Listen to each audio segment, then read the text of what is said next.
যে মানুষের জন্য কতটা প্রয়োজন?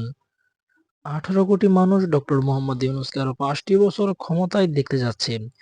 যদি এমনটাই হয় তাহলে কতটা ভালো হবে এই বাংলাদেশের মানুষের জন্য। আমরা ১ টি বছরের বেশি থেকে কিন্তু ডক্টর মোহাম্মদ ইউনূসকে দেখছি বাংলাদেশের জন্য আপ্রাণ চেষ্টা চালিয়ে যাচ্ছে কাজ করার জন্য।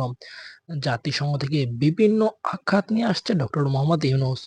যদি এমনটাই চলতে থাকে তাহলে বাংলাদেশের মানুষ কিন্তু ডক্টর মোহাম্মদ ইউনূসকে কোনোভাবেই ছাড়তে চাচ্ছে না।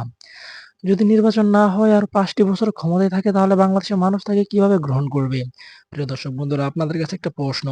ডক্টর মোহাম্মদ ইউনূস যদি আরো ৫ টি বছর ক্ষমতায় থাকে তাহলে কি আপনারা তাকে ভালোভাবে গ্রহণ করবেন নাকি তাকে তার ক্ষমতা থেকে সরিয়ে দিবেন? অবশ্যই এই বিষয়টি কমেন্ট করবেন।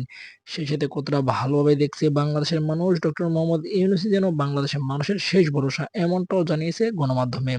প্রিয় দর্শক বন্ধুরা, অবশ্যই এই বিষয়টি কমেন্ট করবেন। সেই সাথে কে কোথা থেকে এই ভিডিওটি দেখছেন কমেন্ট করে জানাবেন। আজকের মতন এই পর্যন্তই, দেখা হচ্ছে পরবর্তী কোনো ভিডিও নিয়ে। সেই পর্যন্ত ভালো থাকুন। ধন্যবাদ।